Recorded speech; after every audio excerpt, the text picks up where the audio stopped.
ቀይ ባህር በሚመለከት መላው የኢትዮጵያ ሕዝብ የተከበረው ምክር ቤት በአንክሮ እንዲያይ የምፈልገው ነገር አለ። እኛ የቀይ ባህር ጉዳይ ህጋዊ፣ ታሪካዊ፣ መልክዓ ምድራዊ እና ኢኮኖሚያዊ ጥያቄ ነው ብለን እናምናለን። ይሄ ጥያቄ አንዳንዱ ነገ ካልተመለሰ ይላል፣ አንዳንዱ ነገ እኔ ስመጣ ካልጀመርኩት ይላል። ሁለቱም አያስፈልግም።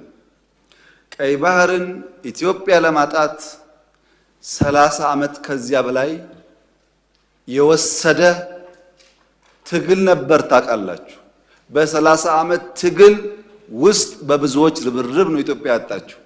ሌላ 30 ዓመት ያስፈልጋታል ብዬ ግን አላስብም። በተረጋጋ መንገድ፣ በሰከነ መንገድ በውይይት መሄድ በጣም አስፈላጊ ነው። የፈለገ ብንወያይ ግን ለማጣት የፈጀብን 30 ዓመት ለማግኘት ይፈጅብናል ብዬ ግን አላስብም።